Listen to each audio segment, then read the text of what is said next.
Thomas the Tank Engine and Friends, Wooden Railway Adventures, Episode 51, Arthur Helps Out.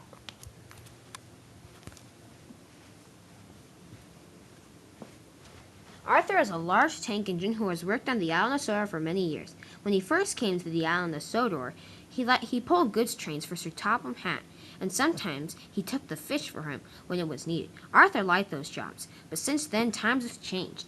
Ever since Sir Topham Hatt introduced the Sodor waterworks cars, that's been Arthur's job all day, going around and watering the fields and pastures of Sodor. Arthur likes the job, but it's become very boring. He has to do it every day. One day, Sir Topham Hatt called him to where Derek was. He was puffing by, and so he decided to stop and see what was the trouble. "Sir," asked Arthur, "what's the matter?" "Oh," said Sir Topham Hatt, "nothing big." "What is it?" said Arthur. He was very curious. "Oh," said Sir Topham Hatt, "well, I have the zoo cars here and the Sodor waterworks cars. I'm not sure, he said, which of the two of you wants to take them?" "Ooh," said Derek, I'll take the zoo cars.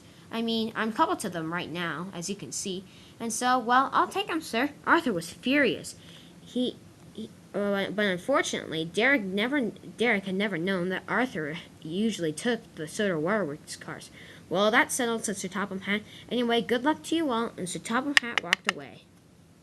"Well, I better be off," said Derek. Arthur was furious and he rushed away.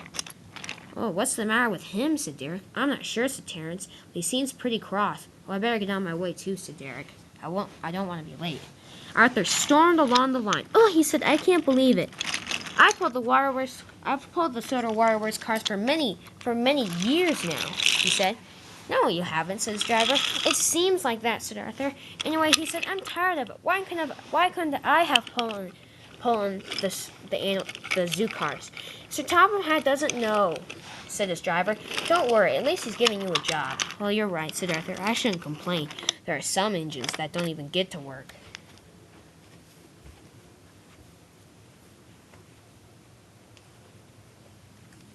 Arthur had made good time, even though he was cross, and he decided to stop by the engine shed. "What's the matter?" asked Henry. "You look very sad." "I am," said Arthur, and he told him his story. "Ooh," said Edward. "That doesn't sound good." "No, it doesn't," said Thomas. "Man, I never knew Sir Topham Hatt would be so forgetful," said Toby. "Me neither," said Percy. "I wouldn't entirely blame it on him," said Arthur. "You wouldn't?" said Edward. "No, I think Derek was being a little too big for his buffers. All he did was volunteer himself. Oh," he said, "I think just Derek's tired of doing his old jobs when he doesn't realize that I've pulled the Sodor waterworks cars for a long time now." "I see your point," said Thomas, "but remember, Derek doesn't know." "I know," said Arthur. "Oh, I'm just so mad right now. I want to go to the scrapyard and scrap myself." Percy gasped.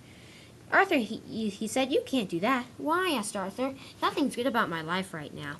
"There's a lot of good things about your life," said Toby. "You keep the railway going." I do," said Arthur. "Yes," said Thomas. "You keep the railway from you are an important part of the railway. You don't realize it, and a lot of other engines don't realize it either. But you're always bright and cheerful. You always get your work done." "Wow, I guess you're right," said Arthur. "I am pretty important. Oh, thanks for the advice, guys." And Arthur puffed away. Just as he was out of sight of Tidmouth's sheds, he came across Sir Handel. He was pulling Rocky. "Why are you pulling Rocky, Sir Handel?" asked Arthur. "Well," said Sir Handel, "Sir Topham Hatt wants me to." "Do you want to?" "No, not really. I'd rather shunt trucks, but I guess I better do whatever Sir Topham Hatt asks. He's the controller of the railway." Arthur went a few more feet, and there was Peter Sam. "Peter Sam?" said Arthur, "pulling the milk?" "Yeah, it's a shame, too," said Peter Sam, "but Sir Topham Hatt's orders." Arthur thought about what he had said to the other engines. "Oh," he said, "I'm not the only engine on the railway who doesn't like the work that they're doing. I think I've been a little too selfish," he said. From now on, I won't talk about my life like that. I'm very glad that I at least have a job." Just then, he came to the docks. Cranky was unloading a package for Bulstrode. "Wow," said Arthur, "that's very weird. Bulstrode, you already have one package in you, you know." "Oh, I know," said Bulstrode, "but Sir Topham Hatt wants me to take another one." "Oh, man, that's heavy." Cranky unloaded the package, and Bulstrode looked like he was going to tip over for a second. Oh, said Bulstrode, it's heavy. Don't worry, Bulstrode, said Arthur. Just believe in yourself and you can do it. I promise. Okay, said Bulstrode. And he backed out. He backed out and he roared away. Arthur continued along his way.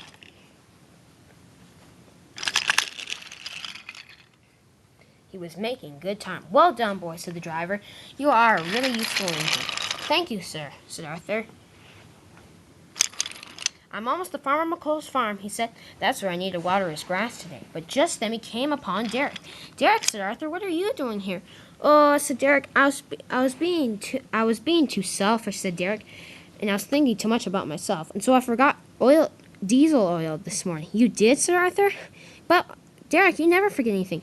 Exactly, said Derek. I tried to leave just after you left, and well, I couldn't. My driver ran down to Ellsbridge Station, but he hasn't returned, so I'm going to be late. Don't worry, said Arthur. I'll help you. Derek could move only a few feet, but that was enough.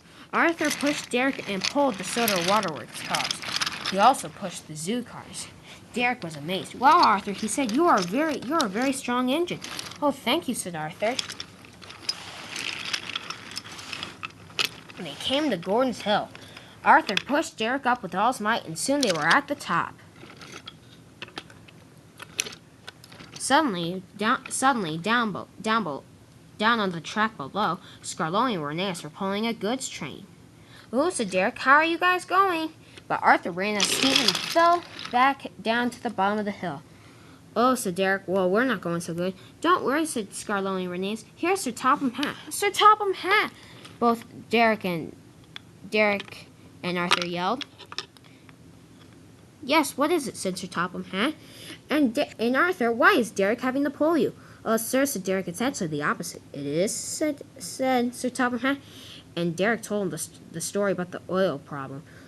"Oh," said Sir Topham Hatt, "I am disappointed in you, Derek. You're never that forgetful." But anyway, he said, "Arthur, thank you very much for your kind generosity of pushing Derek. I also know that I have put you in charge of the Soda Waterworks cars for a long time now, and so tomorrow you will shun coaches in the yard and help James with his afternoon train."